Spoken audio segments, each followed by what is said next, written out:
dan menikmati semua kemurahan-Mu. Itulah kerinduan hati kami, Tuhan. Kami tenang, kami damai kalau Engkau beserta kami. Lihatlah jiwa-jiwa anak-Mu. Mereka haus merindukan Engkau. Mereka begitu banyak permasalahan, begitu banyak beban, begitu banyak kegelisahan dan ketakutan karena dunia ini kejam, Tuhan. Kadang menghancurkan mereka. Namun Tuhan, kami punya Engkau. Kami punya Engkau. Dan kami percaya serta berserah padamu. Maka Tuhan, turunkanlah Roh Kudus-Mu. Kuatkan jiwa-jiwa anak-anak yang merindukan Engkau. Bukalah hati dan pikiran mereka, agar mereka semakin mendengarkan Engkau, bukan mendengarkan ketakutan dan kegelisahan mereka. Ketakutan, kegelisahan itu adalah kuasa iblis, bukan kuasa-Mu. Maka Tuhan, cabutlah kuasa-kuasa gelap itu dari hati kami melalui firman-Mu.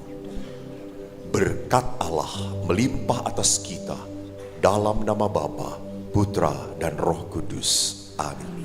Kita beri kemuliaan untuk Tuhan. Shalom. Terima kasih.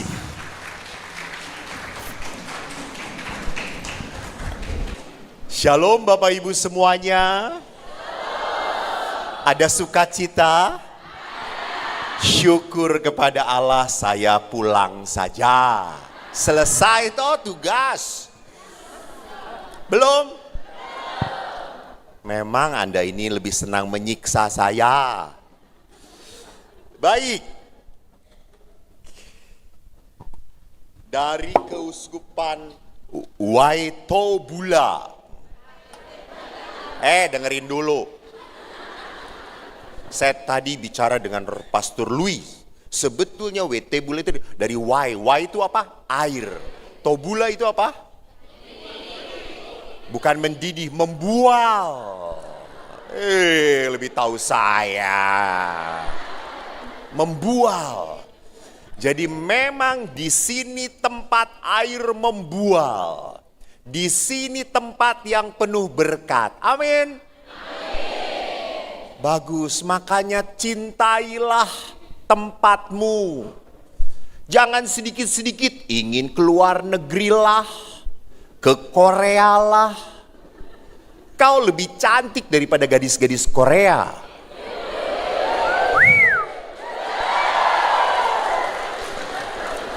Tapi tolong. Cantiknya itu harus juga punya hati yang suci. Amin, amin. Jaga kemurnian. Jadi kalau pacaran, anak muda, karena ini banyak anak muda, saya nanti akan berbicara juga. Kalau pacaran buka hati, bukan buka kaki. Jelas? Kalau buka kaki itu namanya dosa. Hahaha, baru sadar loh, loadingnya lambat. Terima kasih, saya senang sekali berada di tengah-tengah Anda. Dan saya boleh berbagi firman. Saya bertugas di rumah retret 25 tahun. Lalu kenapa saya tidak menikah, tapi kok saya senang sekali berbicara tentang pernikahan. Yang aneh, yang gak nikah juga datang suster-suster ini, aneh ndak ya? Dan mereka menikmati lagi, lihat. Dan coba saya tanya, mujizat pertama terjadi di mana? Di mana? Merubah anggur menjadi air. Pinter.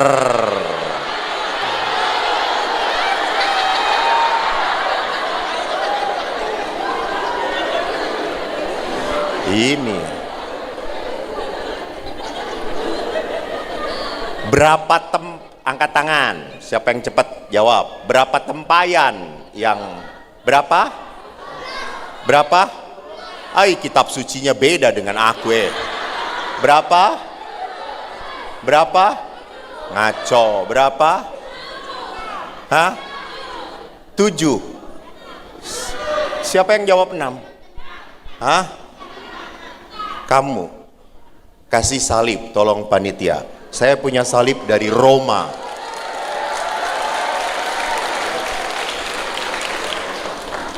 Enam tempayan. Tempayan tuh bukan kecil, besar sekali. Ini nih yang pakai baju. Ini nih yang pakai baju ini nih. Nanti kamu telat. Perkawinan di Kana. Maka saya akan berbicara tentang keluarga. Kenapa? Keluarga adalah tempat iman dan pelayanan berkembang. Saya juga lahir dari sebuah keluarga. Tidak, kalau setan itu pinter, mau menghancurkan gereja gampang, hancurkan keluarga. Pasti kalau keluarga hancur, muncul anak-anak yang terluka. Anak-anak yang luka batin. Anak-anak yang tidak punya cinta. Saya nggak punya mama papa yang mencintai saya. Tapi seringkali saya juga prihatin. Saya punya mama papa, saya punya papa sering menyiksa saya. Memukuli saya.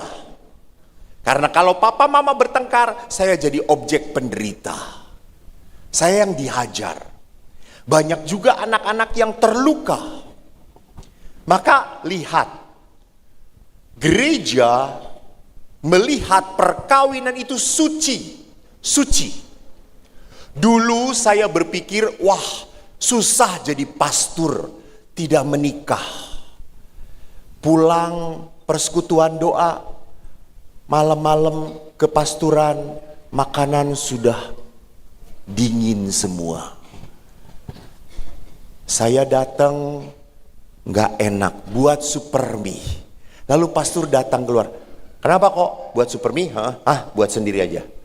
Sedih. Tidak ada yang mengurus aku. Jadi perkawinan itu indah.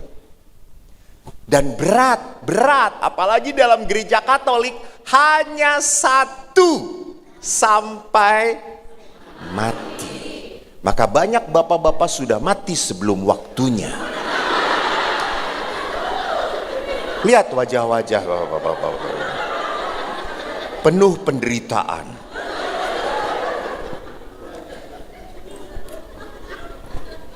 Nah, kita belajar dahulu kitab suci berbicara apa tentang perkawinan.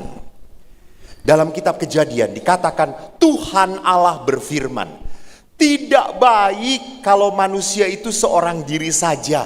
Lihat, Tuhan sangat peduli, tidak baik.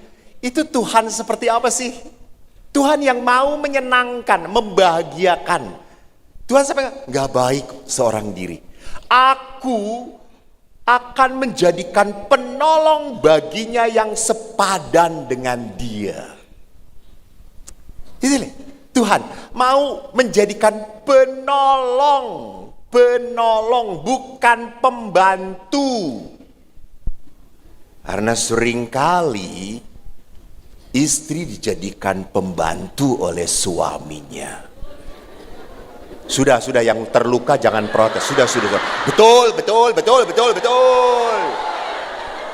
Di sini banyak ibu-ibu yang terluka rupanya. Dia lupa bahwa suami lebih terluka daripada dia. Sedikit-sedikit kopi. Makanan mana? Bukan pembantu, penolong yang sepadan. Bahkan lihat, Tuhan membentuk dari tanah binatang hutan, burung di udara, dibawa pada manusia untuk melihat bagaimana manusia menamainya. Dan seperti nama yang diberikan manusia itu kepada tiap-tiap makhluk, demikian nama makhluk itu. Lihat, yang memberi nama itu bukan Tuhan kepada binatang-binatang. Manusia diberikan kuasa oleh Tuhan. Manusia itu memberi nama. Den, gua kemana Den? Ini kemana ini? Kiri, kanan, tengah. Komputer di mana sih? Oh situ. Oh situ, ya Allah. Dalam nama Yesus. Pret.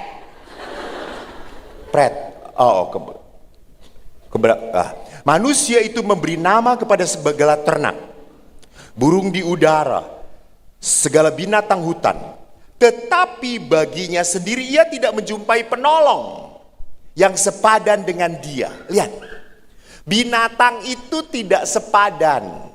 Tapi sekarang lihat, banyak orang-orang yang ngobrol dengan anjing. Hai pupi, pupi, pupi. Blacky, Blacky. Suaminya yang black saja didiamkan gitu ya. Padahal sama-sama black gitu ya. Ini Blacky, ini black gitu ya.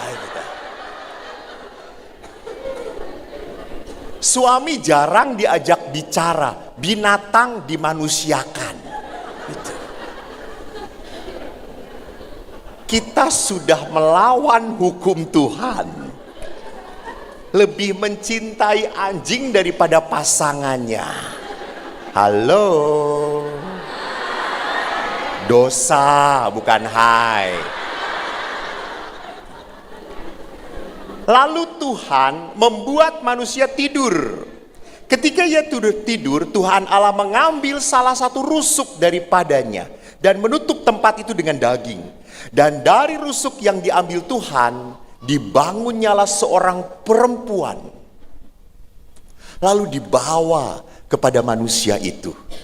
Dan manusia itu berkata apa? Ini dia, tulang dari tulangku, daging dari dagingku. Ia akan diberi nama perempuan sebab ia diambil dari laki-laki. Lihat, pada saat binatang nggak teriak, tapi saat wanita, ini gua suka. Itu lihat. Jadi manusia itu pada saat bertemu Adam, pada saat bertemu Hawa, ada sebuah ikatan. Ada sebuah kasih. Sebab itu laki-laki akan meninggalkan ayah dan ibunya dan bersatu dengan istrinya sehingga keduanya menjadi satu daging. Ingat, kata-kata ini pun diulang oleh Yesus di dalam Injil. Laki-laki akan meninggalkan ayah dan ibunya. Artinya apa? Memang sejak dahulu laki-laki itu kalau ada maunya ngebet banget. Iya atau tidak? Siapa yang duluan nembak, laki atau perempuan? Umumnya laki-laki, perempuan alah. Mau enggak padahal mau banget gitu ya. Tembak dong, tembak dong. Ayo dong, tembak. Dan biasanya yang nggak tahan ngomong itu siapa? Laki-laki. Laki-laki. Hai Nona, cantik banget sih. Hitam manis seperti madu hutan. Wow, kualitas nomor 1 coy. Selalu pada saat jatuh cinta itu laki-laki akan ngomong terus. Kenapa Pastor tahu? Saya ini kalau tidak ada retret, di Bandung itu ada sebuah bukit di mana itu tempat pacaran. Laki-laki dan perempuan kalau naik motor, laki-laki di depan, naik motornya Kawasaki yang nungging itu. Dan perempuan pelok.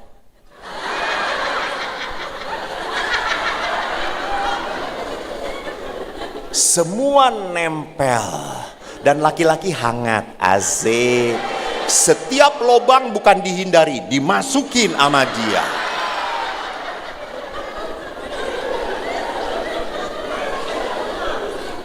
Bahkan jalannya mau ke sana, maunya ke mana namanya Tambolaka, ke Tambolaka, muter dulu ke Waingapu, saudara-saudara. Pokoknya namanya pacaran, everything is okay. Saya kalau udah senang lihat pacaran, saya datang naik motor, mereka pegangan tangan, saya pegang knalpot. Sama-sama hangat toh, kata saya. Saya selalu berkata, bodoh banget perempuan itu, blow on.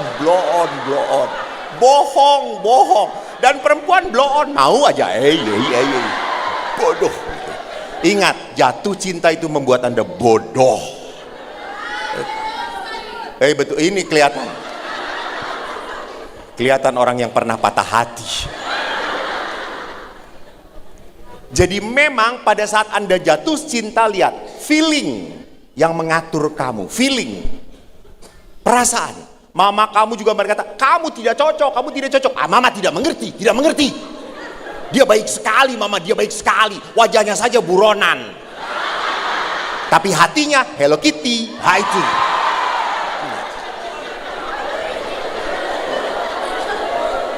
Ibu ketawanya jangan jungkir-jungkir.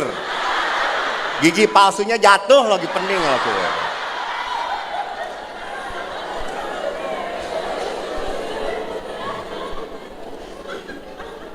Tapi, halo, apakah setelah menikah akan terjadi seperti itu?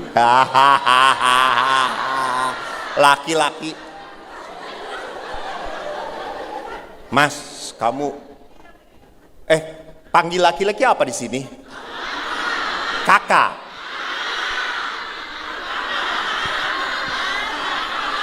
Kakak. Ama, ibu? Nyonya? Ina. Oh, Ina ya. Ama, dulu sebelum kawin kamu selalu memuji. Puji sekarang. Kamu sudah gendut. Gak mau. Hati-hati. Laki-laki kalau sudah dapat yang dia mau, dia tidak akan lagi. Jangan harap, tidak akan. Dia akan puji wanita lain kecuali kamu, istrinya. Itu kenyataan. Maka lihat di sini, kalau kita lihat kembali ke firman Allah,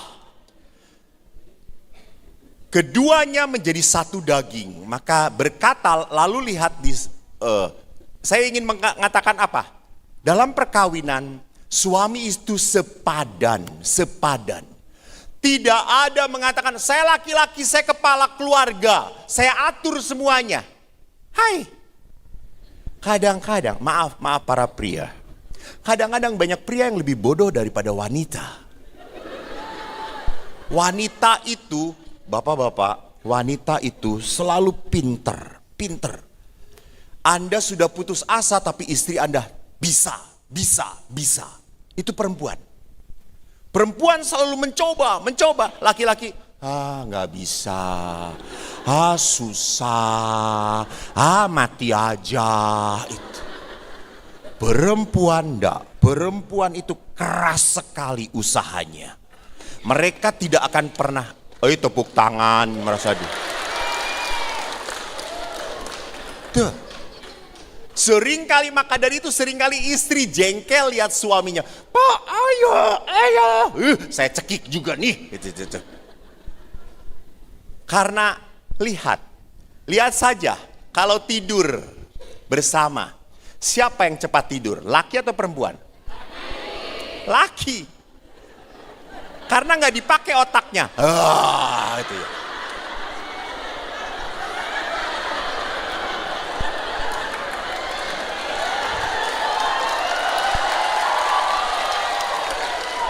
Kalau perempuan tidur aja langsung mikirin, besok masak apa, besok utang di warung mana, besok pakai baju apa, pergi kemana. Lihat, semua perempuan itu selalu mengatur dengan rapi. Bapak-bapak itu terima jadi.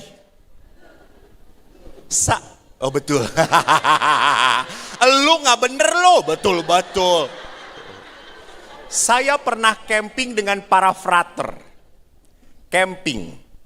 Sampai tempat camping, lupa bawa wajan, lupa bawa tempat minum. Ini mau camping. Kita pergi dari Bandung ke Jawa Tengah ke Jogja. Sampai di tol, saya ngomong ada air, tidak ada.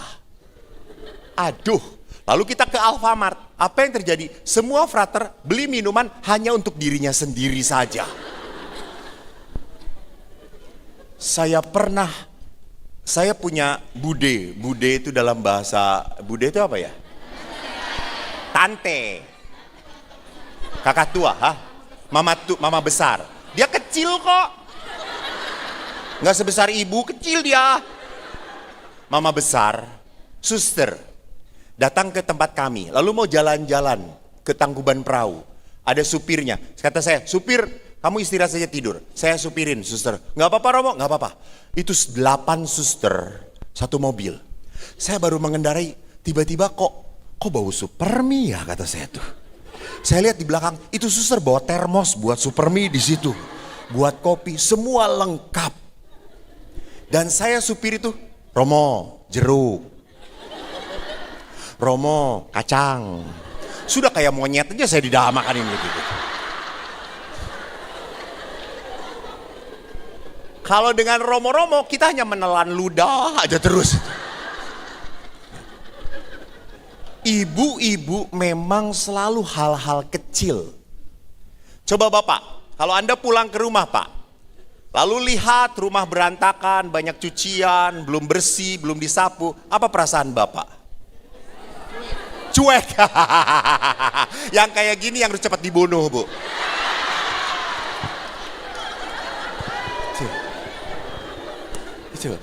Banyak bapak-bapak kalau pulang ke rumah kotor semuanya, tenang-tenang saja, nanti juga beres. Betul Pak? Salah itu namanya. Tapi ibu-ibu pada saat pulang ke rumah cucian berantakan langsung. Anda tahu saya itu memberi retret ibu-ibu WKRI. Pulang retret ada lingkaran. Semua pulang begini. Datang sampai rumah, lihat cucian, piring berantakan, langsung patah. Taring keluar di sini.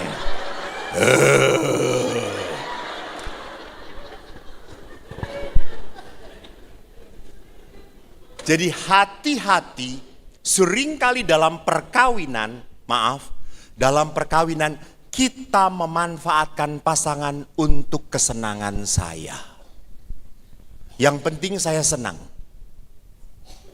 Yang penting saya dilayani. Maka kalau ditanya bahagia atau tidak, kalau dia menyenangkan saya bahagia. Kalau dia tidak menyenangkan saya tidak bahagia. Itu. Saya kalau tanya kepada bapak-bapak, Pak bagaimana perkawinannya? Ya seperti yang lain Romo, up and down and shake. Namanya juga rumah tangga, kadang-kadang ada naiknya, kadang-kadang ada turunnya. Lalu saya tanya istrinya, Bu, bagaimana perkawinannya? Langsung litani penderitaan. Dan siapa yang membuat menderita? Suami.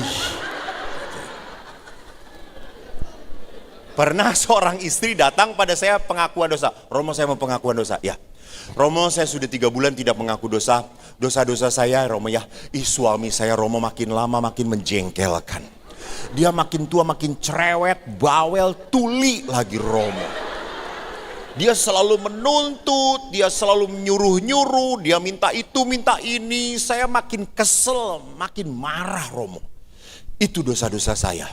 Lalu saya berkata, dengan demikian saya hapus dosa suami ibu. Lalu si ibu itu, lah dosa saya bertambah.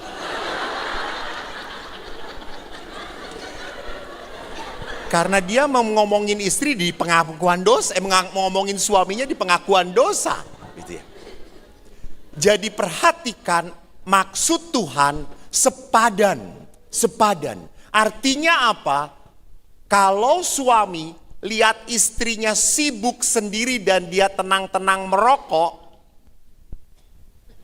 itu salah. Itu udah gak benar. Dan lihat kenapa? Tuhan memberikan perempuan itu kepada laki-laki. Artinya apa?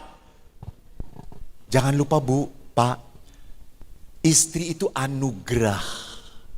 Suami itu anugerah dari Tuhan.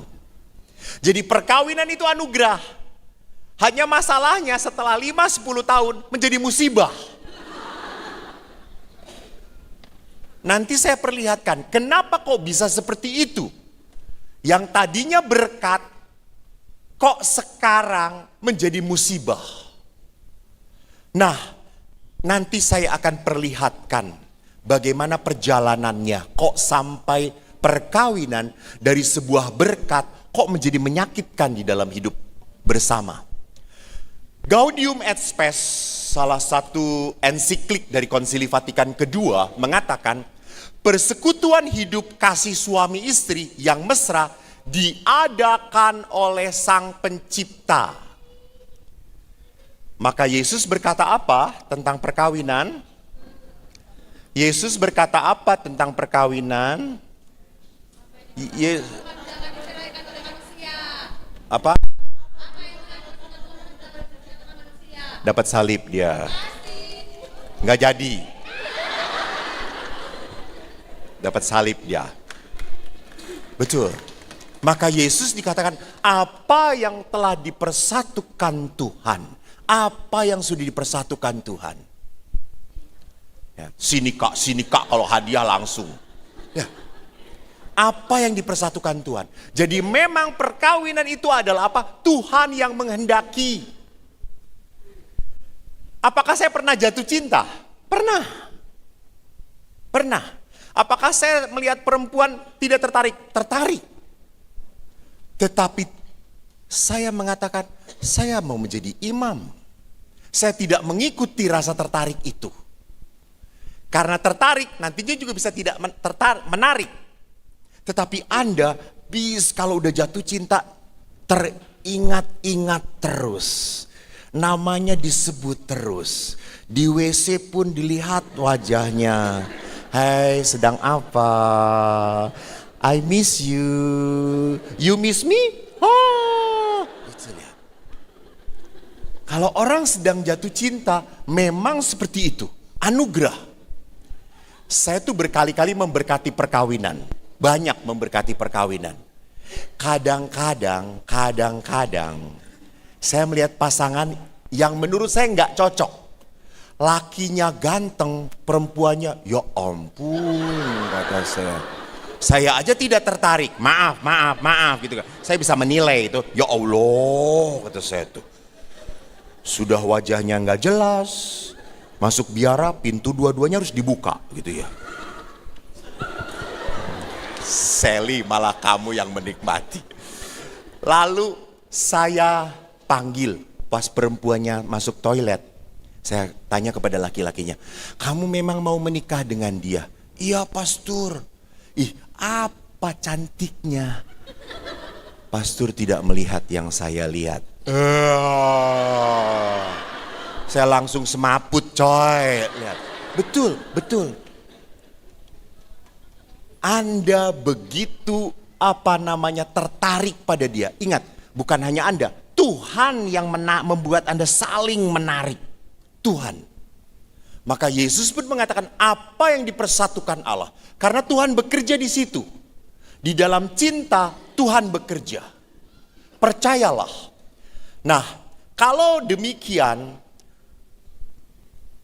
perkawinan dibangun oleh janji pernikahan dan persetujuannya secara pribadi. Saya yang mau. Maka kalau Anda ingat janji perkawinan, masih ingat? Pasti nggak ingat. Saya ingat, karena saya ngedenger terus. Anda kan cuma sekali seumur hidup. Paling-paling HUP. Jadi saya, Eko, memilih engkau, Adinda, untuk menjadi istriku. Aku akan membaktikan diri kepadamu dalam untung dan malang, di waktu sehat dan sakit, sampai mati. Hebat. Aku membaktikan diri. Jadi perkawinan saya.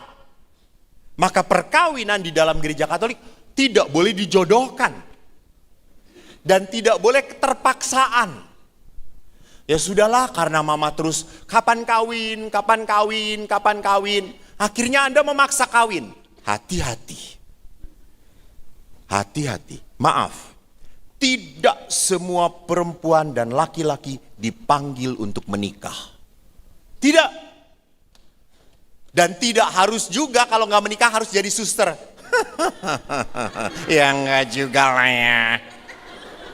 Lihat aja suster-suster.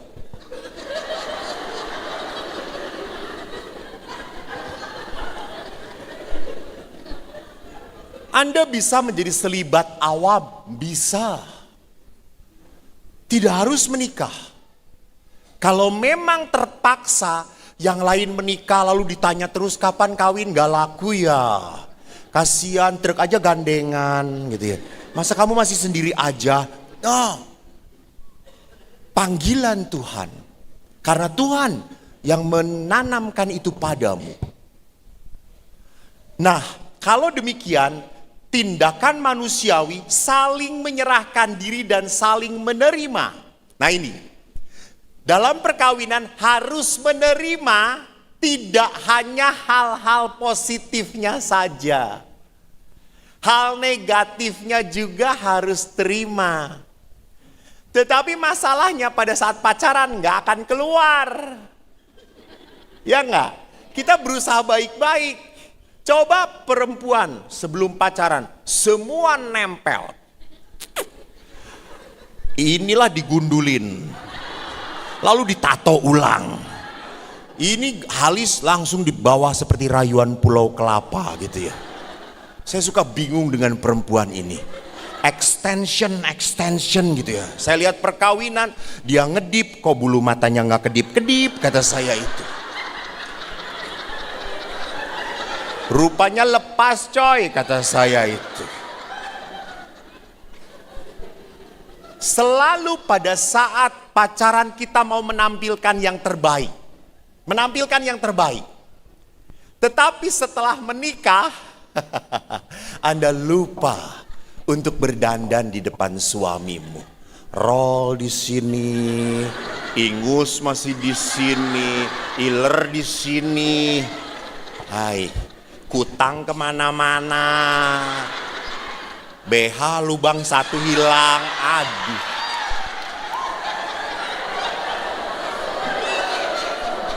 Ya suami juga jijik toh ngeliatnya, ya Tuhanku Yesus. Itu payudara sudah seperti payudaranya anjing itu.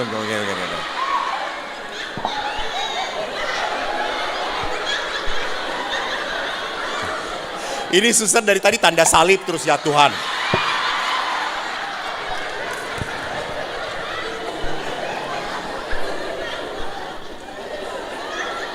Setelah ini pengakuan dosa ya suster dengan Romo Louis.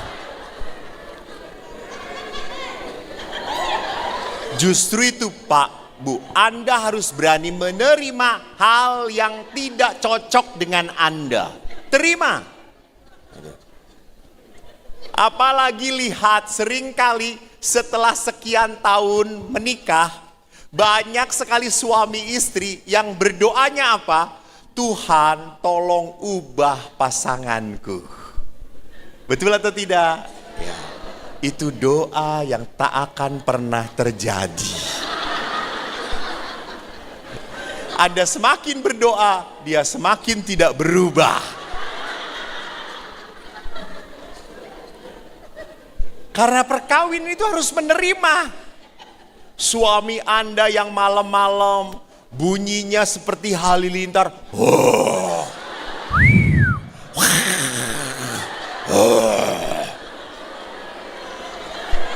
Ibu-ibu, kalau suami seperti itu jangan diganggu. Dia sedang berkomunikasi dengan alam-alam gaib. Biarkan.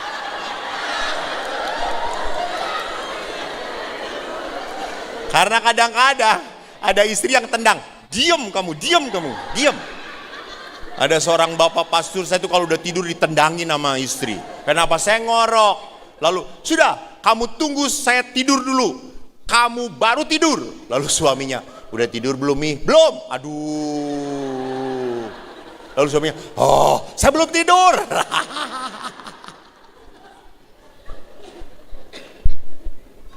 Serba salah. Ya. Jadi kita hanya mau menikah dengan pasangan dan hanya mau mengambil yang menyenangkan diri saya. Nggak bisa. Nggak bisa. Kenapa? Suamimu tidak sempurna. Engkau mengeluh pada suami, suami pun mengeluh pada engkau. Jadi kita harus belajar menerima. Jadi kalau suami berbunyi, terimalah. Ini musik orkestra. Nikmatilah. Karena ada satu saat dia tidak akan berbunyi lagi.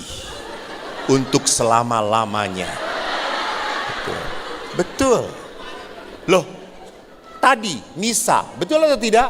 Semua tuh ada waktunya. Maka pada saat dia ngorok, nikmati. Anda pakai kapaslah di sini gitu ya. Atau suami Anda bungkam gitu. Suruh tidur pakai helm, pasti nggak akan kedengeran gitu ya. Maka perkawinan di dalam gereja Katolik adalah kesatuan dan indissolubilitas, tak terpisahkan. Saya pernah ditanya, Pastor, boleh nggak kalau orang menikah itu LDR? Tahu LDR? Apa? Ya, long distance relationship. Istrinya di Waingapu, suaminya di Jakarta. Nggak boleh. Pacaran boleh. Tetapi kalau sudah berumah tangga, kau harus bersatu. Seperti apapun harus diusahakan. Kenapa? Karena disitulah letaknya sebuah perkawinan. Nah, kalau kita melihat seperti itu, perkawinan di dalam kitab hukum kanonik pun dikatakan perjanjian perkawinan dengan mana pria dan wanita, lihat, pria dan wanita, Adam dan Hawa, maka sampai kapanpun Gereja Katolik tidak pernah meresmikan perkawinan sesama jenis. Karena sejak kitab Kejadian, Allah menjadikan laki-laki dan perempuan. Menyatukan laki-laki dan perempuan. Maka tidak pernah bisa sesama jenis mencintai dan diberkati di gereja Katolik, tidak ada hukumnya. Gereja menentang perkawinan itu. Walaupun maaf di beberapa negara sudah diterima, tapi sekali lagi itu bukan hukum Tuhan, itu bukan hukum Tuhan. Kebersamaan seluruh hidup membentuk kebersamaan seluruh hidup. Halo, di sini letaknya. Tidak boleh ada uang laki-laki, uang perempuan. Bapak-bapak, semua pendapatanmu harus diserahkan kepada istri. Ingat, pada saat Anda menyimpan banyak uang, itu adalah godaan. Sudah, jangan didiskusikan di belakang. Harus tahu. Karena istri itu walaupun tidak sekolah ekonomi, pandai mengatur uang. Pandai. Dan kalau tidak pas, selalu hutang. Ya atau tidak? Iya. Setiap warung, kasbon dulu, kasbon. Dulu waktu kecil, ibu saya pun hutang. Dan kalau hutang, saya suruh Eko, kok ke warung. Uangnya mana? Hutang. Saya datang. Dan tukang warung sudah tahu kalau saya nongol, hutang ya. Iya mbak. Kalau bayar, ibu yang bayar sendiri. Kurang ajar nggak? Anaknya dikorbankan. Jadi kalau setiap lewat warung, kok nggak hutang? Mau. Setelah saya jadi pastor, itu warung masih ada. Lalu saya datang, mau hutang lagi. Sudah jadi pastor, saya beli ini warung. Lalu si mbaknya, emang punya duit? Ada kolekte.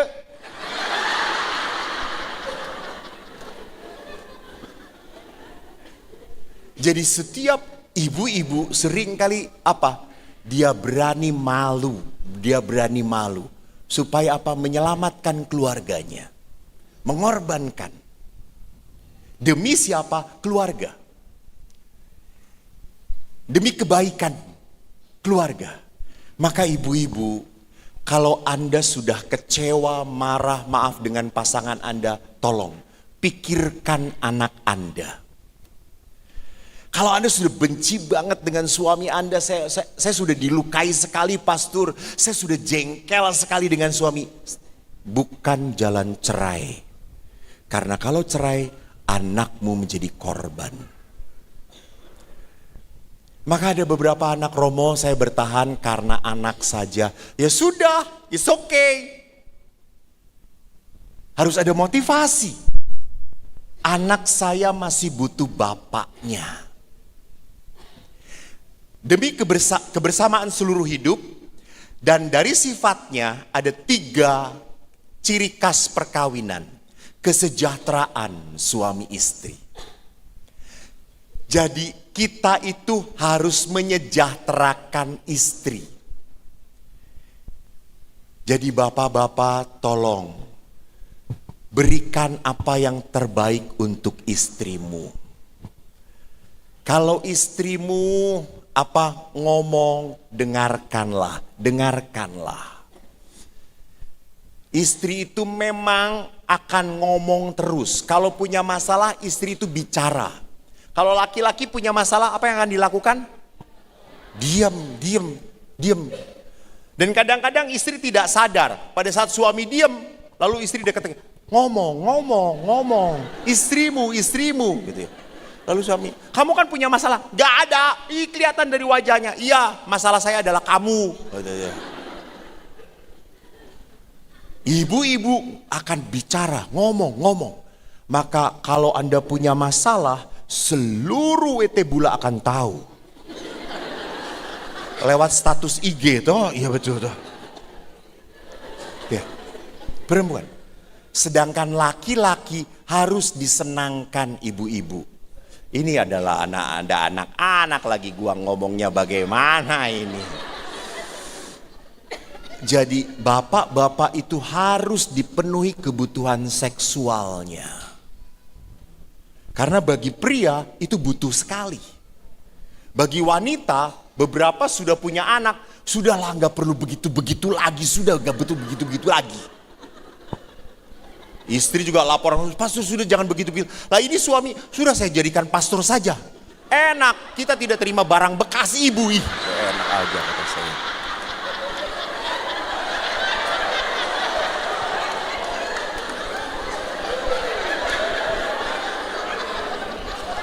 Bu, maaf.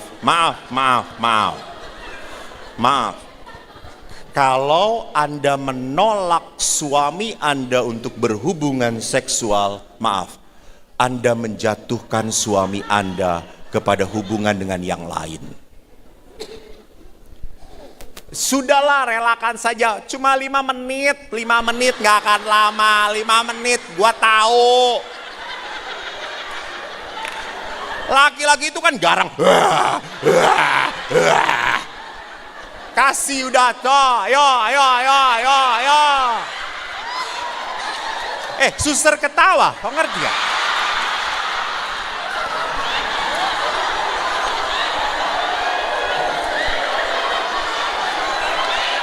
Curiga saya. Kalau saya tahu sekolah. Mereka hanya ganas di muka. Dan ingat, kalau laki-laki sudah dipuaskan, nurut ya kayak anjing jinak.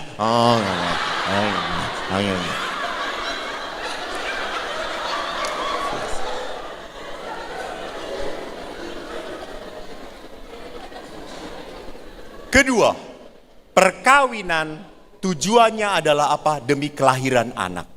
Dan yang ketiga, pendidikan anak. Nah, kalau demikian, mengapa perkawinan tempatnya harus tempat saling mengasihi, kok menjadi tempat yang saling menyakiti? Kenapa kok demikian? Mari kita lihat ibu-ibu, bapak-bapak sedikit. Angka perceraian di Indonesia Dari 2017 sampai 2020 terdapat 1.281 kasus. Jadi begitu membludak perceraian. Apakah lembaga perkawinan tidak sakral lagi? Kita tidak bisa menjaga. Kita mudah menyerah. Sudahlah, selesai. Bapak Ibu, di Amerika ada sebuah penelitian antara orang yang cerai dan bertahan. Orang yang cerai dan bertahan kebahagiaannya tetap sama. Dan kalau orang cerai menikah lagi, biasanya 70% sampai 50% kembali cerai lagi. Jadi perceraian itu bukan jalan menyelesaikan masalah, bukan. Masalah perkawinan hanya bisa diselesaikan dengan apa? Bertahan. Bertahan. Bertahan.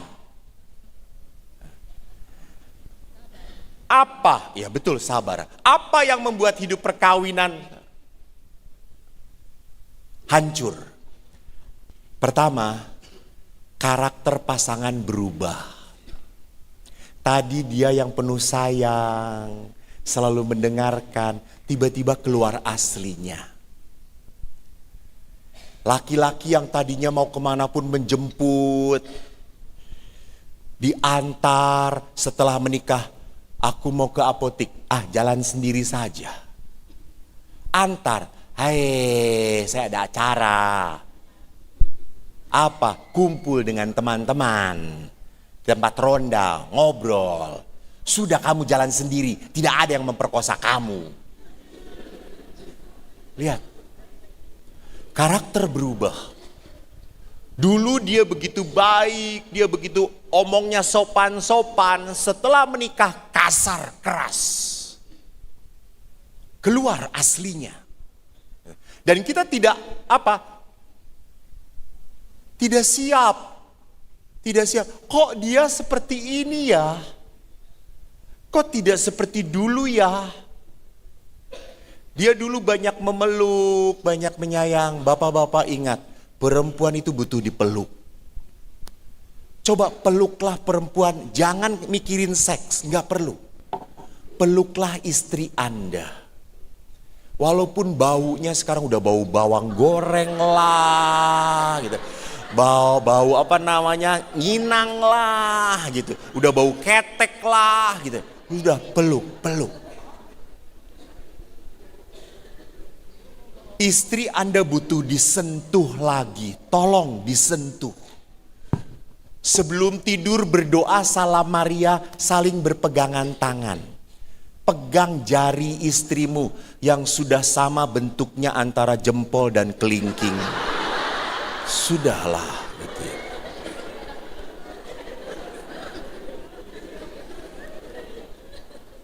Itu karena kerja keras gitu ya. Istri butuh apa? Dipeluk. Suami butuh apa? Bu, suami ibu jangan pernah dihina pekerjaannya. Jangan pernah.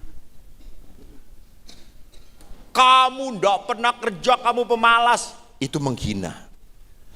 Apalagi kalau pendapatannya kecil, kamu cuma bawa segini, itu sakit hati. Puji pekerjaan suami sekecil apapun. Jadi lihat di sini, saya harus tahu bahwa dalam perkawinan menyejahterakan pasangan itu tidak pernah mudah. Tidak hanya itu, apa yang mencabik-cabik perkawinan pun kebosanan, bosen. Kenapa bosan? Karena suami istri sudah jarang ngobrol yang nyambung. Karena kalau suami istri ngobrol berdua, ujung-ujungnya, itu dia. Lihat, pada rajin ke gereja dua-duanya. Lihat, kalau udah ngobrol, ujungnya bertengkar. Coba belajar menikmati. Bu, suami itu memang kalau berdua, tidak terlalu senang banyak ngobrol. Duduk berdua saja sudah menikmati. Lah istri kalau duduk berdua, aneh kalau nggak ngobrol. Betul atau tidak? Itu, suami butuh diem, kita berdua aja cukup. Istri aneh. Emangnya saya dengan mayat harus ngomong. Itu lihat. Maka harus saling bertahan. Nah saudaraku, bagaimana memperbarui hidup perkawinan? Kalau demikian, jadi kalau perkawinan Anda punya masalah, jangan lupa semua keluarga punya masalah. Apakah suster hidup membiara nggak punya masalah? Langsung menjawab sama-sama, punya. Betul. Karena kalau suster tidak punya masalah, suster gila. Betul. Hanya orang gila yang tidak punya masalah. Betul atau tidak? Betul. Ya. Jadi kalau Anda punya masalah, bagus, haleluya. Anda normal, coy. Normal. Hanya sekarang bagaimana saya menghadapi permasalahan. Bagaimana saya menghadapi jengkelnya suami. Bagaimana menghadapi ekonomi, begitu banyak hutang, begitu banyak ketakutan. Ini punya 5 anak, gitu ya. Belum sekolah semuanya harus dibiayain. Bapak Ibu pertama jangan lupa, perkawinan itu proyeknya Tuhan. Iya. Bukan proyek Anda. Jadi kalau perkawinan itu proyeknya Tuhan, Ibu, Bapak, Anda hanya bertahan kalau bersama Tuhan. Jadi kalau Anda perkawinan tidak bersama Tuhan, yang ada hanya marah, jengkel, kecewa. Saya pernah punya kesaksian seorang ibu aktif di gereja, aktif sekali. Dia punya 3 anak, 2 laki 1 perempuan. Saya tahu banget karena ibu ini membantu saya di mendampingi anak-anak yang berkebutuhan khusus. Tiba-tiba suaminya pergi dengan wanita lain. Istrinya sedih. Dia datang pada saya, "Pastor, saya ditinggal oleh suami. Apakah saya masih boleh melayani di gereja?" "Boleh ibu, ibu tidak berdosa, silakan, tidak apa-apa."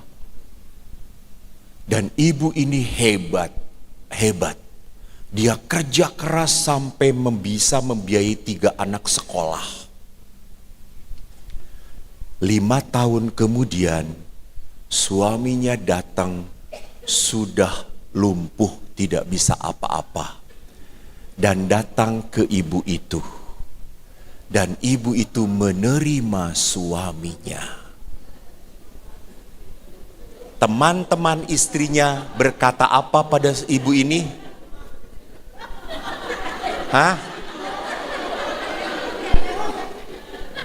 Berkata apa pada ibu ini? "Kamu wanita bodoh." Bodoh. Ingat, apa yang bodoh di mata manusia adalah mulia di mata Tuhan. Ibu ini rawat suaminya dengan penuh kasih. Sampai akhirnya meninggal dunia. Pada saat meninggal dunia, saya tidak bisa misa requiem karena pastor pendamping bukan saya. Pada saat hari ke-7, saya misa peringatan. Saya datang dan berkata, "Ibu, saya kagum pada ibu. Betapa ibu penuh pengampunan." "Pastor, boleh jujur?" "Boleh. Kalau saya lihat isi hati saya marah, saya jengkel. Saya inginnya itu burung suami saya putuskan. Saya potong kecil-kecil, saya jemur, saya makan. Kalau saya lihat marah saya, tapi saya melihat Tuhan, saya melihat Tuhan. Saya harus menerima karena saya menerima dia di hadapan Tuhan. Ya. Kalau orang bersama Tuhan, maka kemarahan pun akan turun. Tetapi kalau Anda bersama kemarahan sampai kapanpun, Anda tidak mungkin memaafkan pria seperti itu. Betul atau tidak? Betul. Tetapi hanya bersama Tuhan Anda bisa mengampuni. Kalau tidak bersama Tuhan, Anda tidak bisa mengampuni. Maka Ibu Teresa bagus. Ibu Teresa, apa nasihat Ibu supaya perkawinan kuat? You must pray and forgive. Untuk ibu yang sendirian, yang merawat anak-anaknya sendirian, apa yang harus kami lakukan? Pray and forgive. Kenapa doa dan pengampunan? Karena orang tidak bisa mengampuni kalau tidak berdoa. Dan kalau Anda berdoa dan Anda tidak bisa mengampuni, berarti doamu bohong. Ingat doa Bapa kami, ampunilah kesalahan kami, seperti saya pun mengampuni suami saya. Saya pun mengampuni istri saya. Jangan bohong-bohong dengan Tuhan. Maka sekali lagi, kalau berat perkawinan, panggil Tuhan. Tuhan yang sudah menyatukan. Tuhan yang bisa menguatkan Anda. Dan Bapak Paus Fransiskus mengatakan, perkawinan itu jalan kekudusan.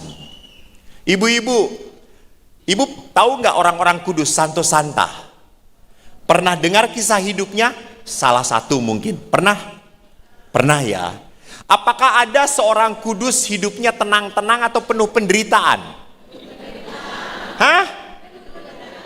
Bahkan ibu kita, Ina Maria, disebut di dalam gereja sebagai Bunda 7 kedukaan. Bukan Bunda 7 sukacita, bukan, Bunda 7 kedukaan. Jadi memang kita dikuduskan oleh Tuhan lewat apa? Lewat kelemahan pasangan kita. Jadi bapak-bapak, kalau istri Anda banyak ngomel, Anda sedang dikuduskan oleh Tuhan. Tenang aja. Anda akan masuk surga kalau tahan. Maka Anda harus bersyukur. Ayo mah, terus mah ngomong. Supaya saya masuk surga mah. Ayo mas, terus omelin saya terus. Ibu-ibu kalau punya suami yang menjengkelkan, tuli, bersyukurlah. Anda sedang dikuduskan oleh Tuhan. Ingat, jalan kekudusan itu harus lewat penderitaan. Penderitaan. Tidak ada orang dikuduskan tenang-tenang saja, happy always, senang-senang. Tidak bisa. Suster, kita pun sama. Kita dikuduskan dengan apa? Doa, puasa, mati raga, dan hidup komunitas. Kita itu sebagai biarawan-biarawati tidak bisa memilih teman serumah. Dan kadang-kadang teman serumah menjengkelkan. Jadi jangan pernah lupa, di tempat manapun selalu ada penderitaan. Maka bertahanlah. Yesus pun menyelesaikan tugasnya sampai apa? Selesailah sudah.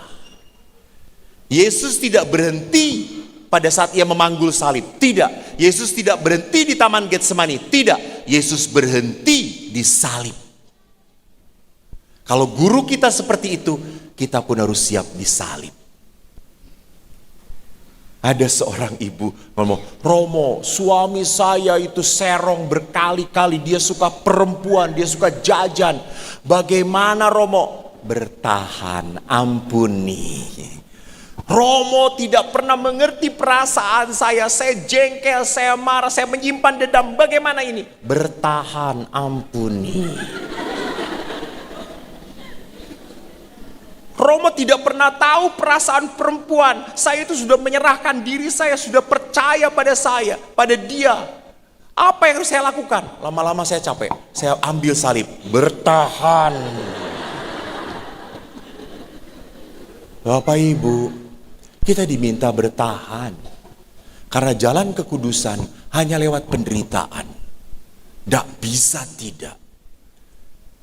Maka pertanyaannya, di dalam hidup perkawinan, apakah Anda menanggung penderitaan? Atau justru Anda yang membuat menderita pasangan Anda? Dan yang ketiga apa? Perkawinan itu sakramen.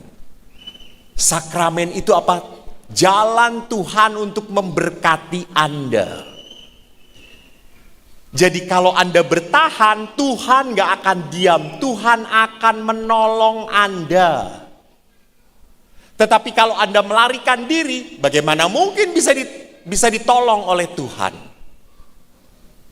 Nah, saudaraku yang terkasih, lihat, suami istri itu seperti dua lingkaran yang makin lama harus makin menyatu. Memang tidak menjadi satu, tidak. Tapi makin lama makin saling mengenal satu dengan yang lain. Saya tahu, oh suami saya butuh ini, oh istri saya butuh ini. Itu. Dan itu harus ditanyakan.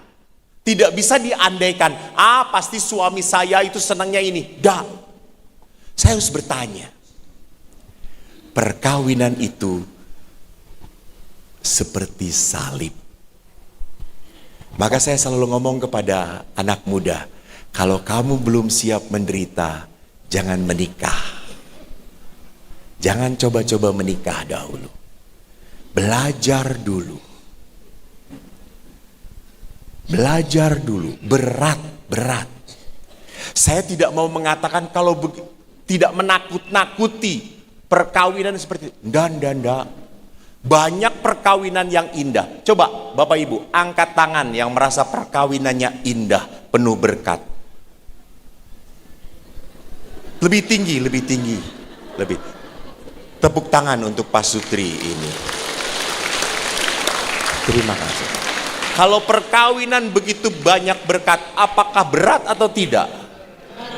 Ya, tetap berat juga, betul, tetap berat. Bukan otomatis indah, berat, tetapi berat disyukuri. Berat disyukuri, bukan berat langsung menggerutu. Kalau sudah berat menggerutu makin berat. Tapi pada saat berat disyukuri, ringan.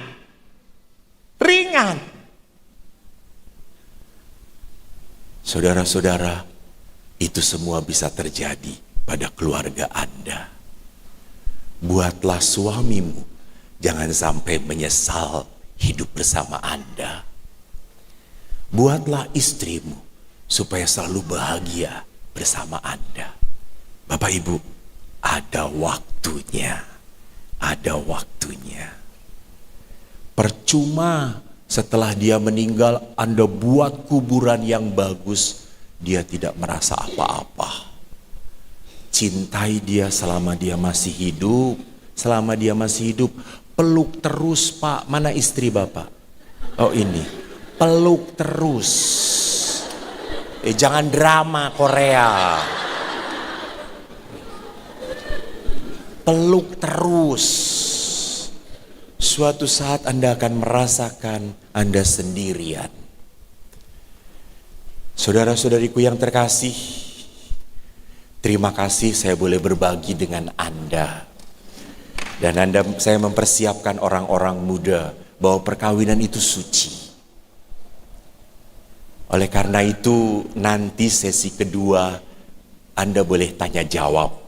Dan yang bertanya nanti akan diberi hadiah salib atau liontin Benedictus. Saya beli dari Roma. Beli dari uang sendiri.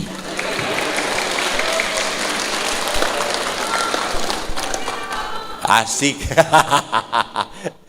Nah, sebelum tanya jawab, kita kolekte dahulu. Kok jadi sedih Anda? Kita akan persembahan, dan persembahan ini akan dipersembahkan ke gereja kita yang tercinta. Santo siapa sih gereja ini? Oh, mana parokinya? Oh ya, Paroki Roh Kudus Katedral. Terima kasih, Tuhan memberkati. Terima kasih Romo. Wah, saya jadi terketuk dan mengingatkan kembali bahwa kodratnya seorang wanita yang diambil dari tulang rusuk pria itu berarti dalam posisi rumah tangga itu posisinya setara ya Romo ya? Setara. Iya, kalau di bawah berarti dari tulang kaki harusnya Romo ya? Itu suka nginjek-nginjek, nendang-nendang kayak kuda. Mana duluan? Yang di belakang, Romo. Oh, belakang. Oke. Baik, selamat malam Romo Eko. Selamat malam, Ya. Bu. Pertama, terima kasih banyak untuk banyak hal yang telah dibagikan. Saya mau bertanya terkait kehidupan keluarga Romo. Seperti yang Romo sudah jelaskan bahwa suami dan istri pernikahan itu untuk saling membaktikan diri. Ya. Pertanyaan saya Romo, bila dalam satu rumah tangga, misalnya suaminya ketahuan jajan, lalu istrinya tahu ini, kemudian istrinya tidak memenuhi kebutuhan seks suaminya, apakah itu berdosa atau seperti apa Romo? Mohon penjelasannya. Iya. Terima kasih. Terima kasih, Ibu. Boleh langsung dijawab Romo ya, Ya. biar nggak lupa. Jadi kalau istri tidak memenuhi kebutuhan suaminya, berarti Anda membuka pintu dosa bagi pasangan Anda. Apakah itu berdosa juga bagi Anda? Ya, itu kelemahan manusiawi. Jadi ingat, kekudusan, pengorbanan. Walaupun Anda sudah jijik, Anda merasa dia kotor banget, dia harus berkorban bagaimanapun. Lewat pengampunan dahulu. Gitu. Walaupun hati Anda, kan lihat, perempuan itu kan selalu pakai hati. Hatinya nggak terima, saya itu berat banget. Halo, kalau Anda mengikuti perasaan Anda terus, Anda makin lama buat tembok. Dan kalau buat tembok, makin lama makin berjarak antara suami istri Anda. Justru makin membuat dia terjatuh. Oleh karena itu bagaimanapun, tolong perasaan ini kadang-kadang harus dikorbankan. Jadi bagaimana saya tidak boleh membuka pintu supaya suami jajan. Yang kedua juga, tolong para istri. Suami itu selalu ingin melihat istrinya beautiful. Betul. Jadi tetap jaga kecantikan. Jangan setelah menikah bentuknya tidak beraturan.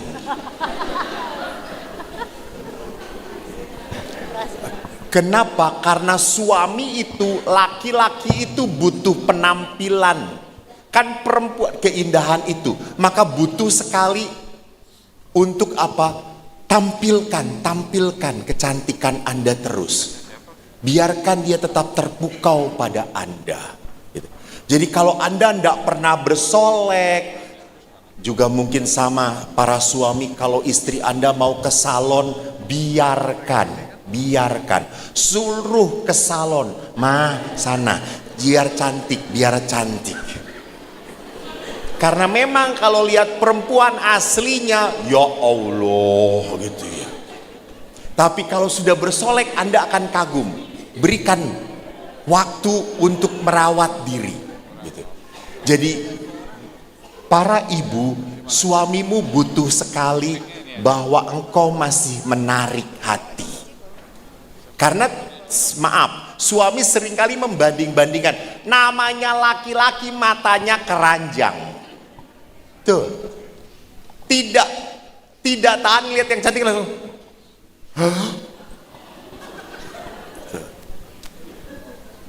Tapi maka dari itu, bagaimana saya harus tetap merawat supaya dia masih terpikat pada saya masih menarik, gitu. Tetapi sekali lagi tidak bisa menjadi jaminan. Dan bagaimana kita bisa menjamin supaya tetap terpikat pada saya? Bu, jangan hanya fisik, hadirkan juga spiritual. Hadirkan hidup doa. Berdoalah bersama-sama. Bapak Paus pernah berkata, family pray together, stay together. Keluarga yang berdoa bersama-sama akan bertahan hidup bersama-sama. Kalau suami Anda malas berdoa salam Maria sekali aja sehari, sudah diem salam Maria bareng-bareng, nggak mau tempeleng dia. Kalau masih nggak mau salam Maria sekali, udah tanda salib sama-sama, udah buat supaya menjadi rutinitas doa bersama suami istri harus ada. Karena keterikatan dengan Tuhan inilah yang akan membuat pasanganmu malu untuk melukai pasangannya. Tapi kalau kita sudah bersolek hanya usaha manusiawi, maaf, sorry, namanya laki-laki, udah seenaknya saja gitu. Tetapi kalau dia terikat oleh Allah, hidup dalam Tuhan, dia akan malu melakukan sesuatu yang tidak semestinya. Semoga menjawab. Terima kasih Ibu. Baik, Eko yang saya kasihi, mohon maaf kalau mungkin tadi saya agak suka usul, memang saya tipe suami yang spontan saja Romo. Iya betul, gitu. Bagus Pak. Romo, ini juga tidak mewakili para suami ya, atau juga kalau mewakili ya juga gak apa-apa.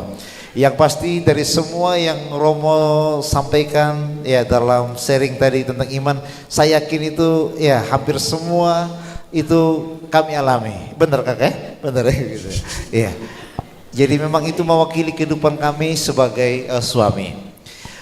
Romo, dalam rumah tangga itu kadang-kadang ada begitu banyak grafik, naik turun, terutama dalam sisi finansial, emosional dan sebagainya.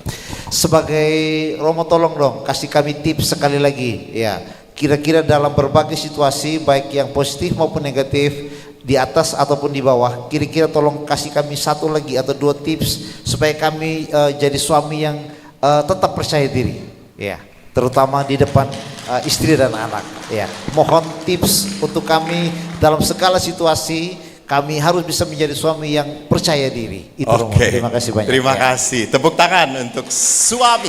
Suara penderitaan. Loh. Pak, terima kasih banyak.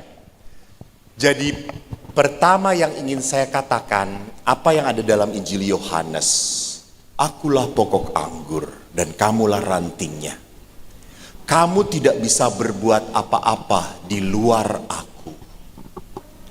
Jadi saya selalu menasehatkan doa, tinggal dalam Tuhan yang pertama. Itu yang utama. Saya pun sebagai imam begitu Pak. Di saat saya tidak berdoa lagi, saya mudah jatuh. Saya kehilangan akar hidup kita hanya pada Tuhan, hanya pada Tuhan. Maka semua paus mengatakan kenapa tahun lalu di keuskupan ini disebut tahun keluarga. Karena mereka, dan lihat apa dalam tahun keluarga yang selalu dibahas, doa keluarga itu penting.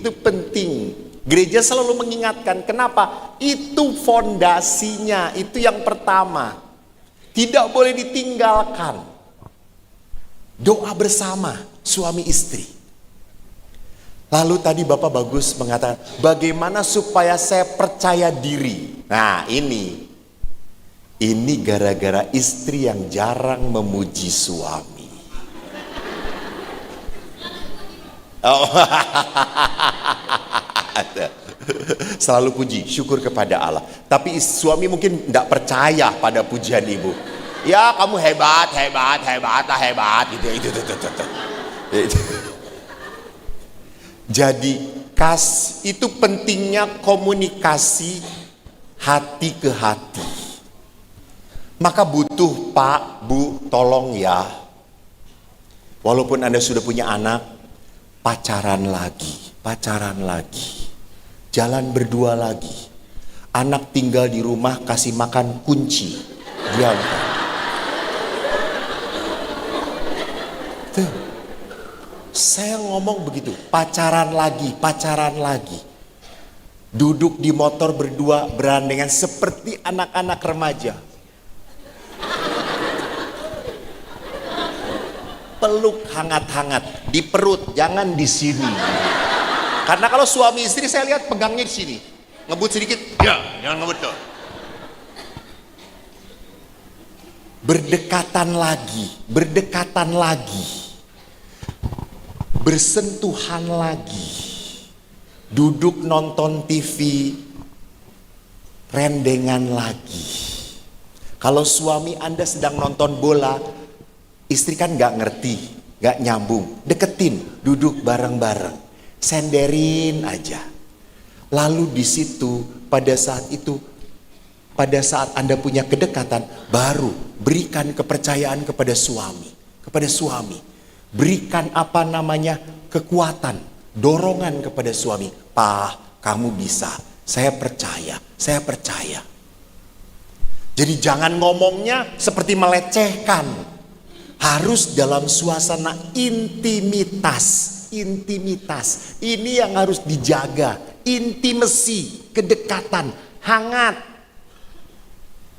Jangan suami pernah saya tanya, Pak, itu pegang siapa? Karung. Padahal dia pegang istrinya. Ya. Jadi sering kali kedekatan tetapi tidak merasa kehangatan. Jaga itu. Mbak, Bu, ingat, pohon tumbuh karena diberi air dan dipupuk, bukan dicabut. Dicabut mati. Sama, hati suamimu pun, istrimu pun hanya diberi pupuk, diairi. Jangan dihina terus, mati dia. Semoga menjawab, Pak. Terima kasih. Terima kasih Romo. Mohon maaf karena keterbatasan waktu, jadi satu pertanyaan terakhir ya dari Ibu.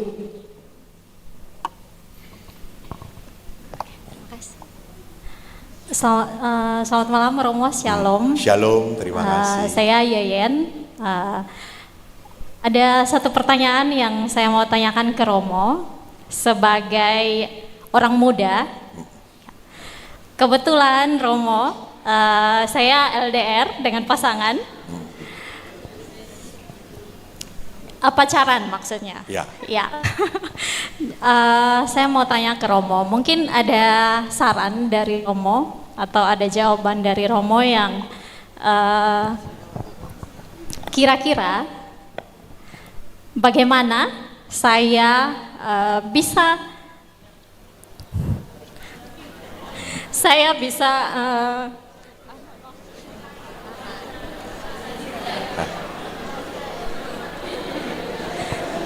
bisa memantapkan hati untuk menuju ke pernikahan. Oke, terima kasih.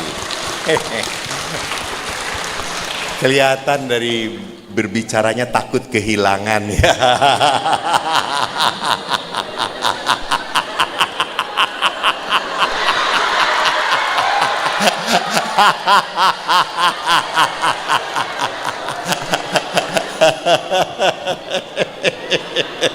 Saking takut kehilangan jadi terharu. Iya. Bagaimana LDR lalu saya bisa mantap bahwa dia sungguh mencintai saya.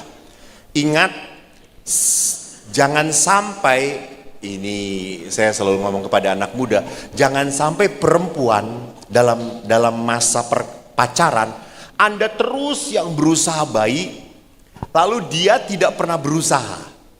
Jadi kalau dia tidak pernah menunjukkan rasa sayang, perhatian, ungkapan kasih, itu berarti dia tidak mencintai. Banyak sekali laki-laki baik, tapi belum tentu mencintai saya. Saya pernah memutuskan satu hubungan yang mau menikah 1 bulan lagi. Setelah saya tanya, rasanya kamu yang mencintai dia dan maaf, laki-laki itu tidak mencintai kamu. Dan memang dia baik, laki-laki baik. Gitu. Jadi lihat saja itikat baik dia. Apakah selalu menyapa, mengirimkan hal yang menarik, memberikan kekuatan. Lalu bagaimanapun Jangan LDR terus lalu tiba-tiba baru bertemu langsung menikah. You will shock. Gitu ya. Karena justru saya selalu mengatakan kepada anak muda, tolong. Istilah saya adalah apa? Koleksi, seleksi, baru resepsi. Koleksi. Udah ibu udah tua, jangan ngapalin. Yang ngapalin malah yang tua lagi nih. Koleksi, seleksi. Ibu udah melalui, udah selesai.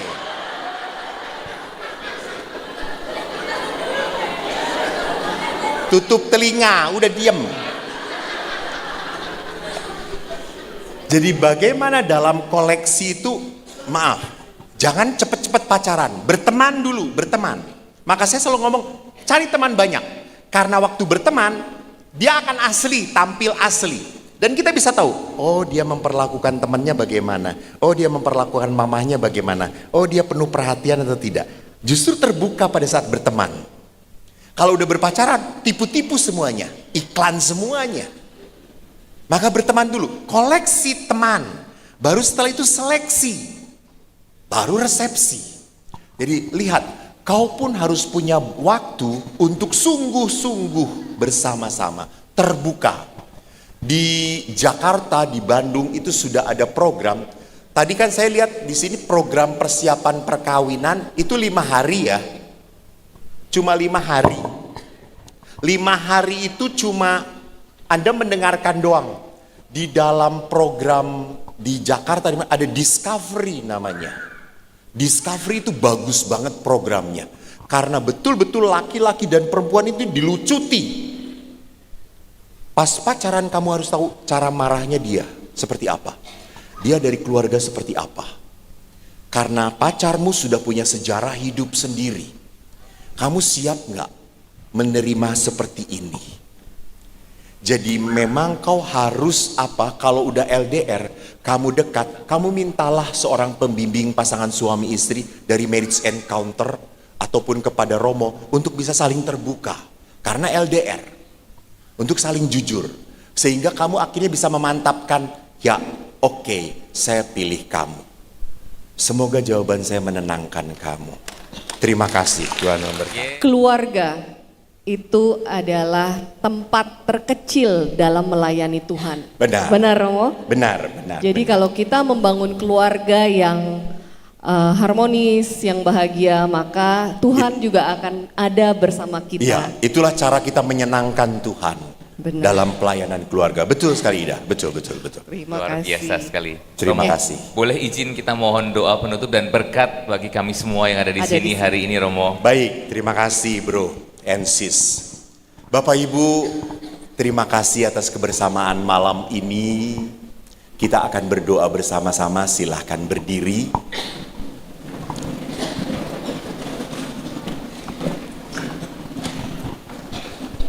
Bapak Ibu, perkenankan karena malam ini saya mendengar berita juga dari saudara saya, bapak saya makin drop. Saya minta Anda berdoa untuk ayah saya 3 salam Maria. Setelah itu saya akan mendoakan untuk Anda. Dalam nama Bapa, Putra dan Roh Kudus, amin. Tuhan, bersama umat-Mu, kami berseru kepadamu. Bagi ayah yang sedang terbaring sakit, terimalah doa kami. Salam Maria, penuh rahmat Tuhan sertamu.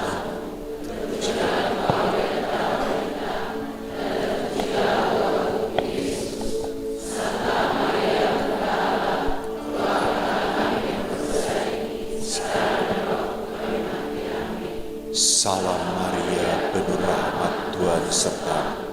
Terpujilah Engkau. Santa Maria, doakanlah kami berdosa sekarang dan waktu kami mati. Amin. Salam Maria.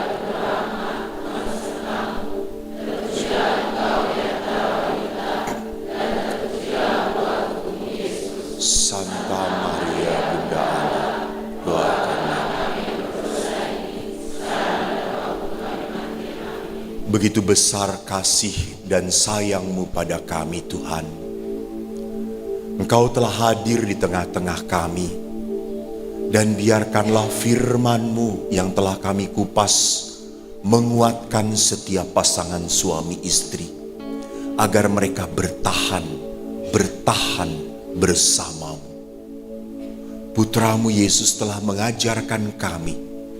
Ia sampai mati di salib untuk memenuhi kehendak Tuhan. Kami pun harus menuntaskan hidup perkawinan kami sampai hanya maut memisahkan. Dan Bapa, berkatilah anak-anak muda di tempat ini. Mereka sedang mencari pasangan hidup yang sesuai dan seturut kehendak-Mu. Buka hati mereka agar mereka mendapatkan pasangan yang sungguh takut akan Engkau dan hidup dalam Engkau. Jangan sampai satu anak muda kami terjatuh dan gagal dalam hidup perkawinan mereka. Bapa, berkati anak-anak kami yang masih sekolah. Semoga Kau bimbing mereka sehingga mereka sukses dan dapat hidup seturut kehendak-Mu dan ikut pada jalan-Mu. Aku percayakan setiap keluarga, pasangan yang hadir di tempat ini dan anak-anak muda ini ke dalam tangan kemurahan-Mu. Jaga mereka dengan berkat-Mu. Jauhkan mereka dari segala godaan. Berikan rahmat pertobatan dan rahmat pengampunan. Karena pengampunan adalah bukti kasih hadir di tengah mereka. Maka Tuhan, berkat-Mu terpancar atas kami semua dalam nama Bapa, Putra, dan Roh Kudus. Amin. Terima kasih, Tuhan memberkati. Shalom.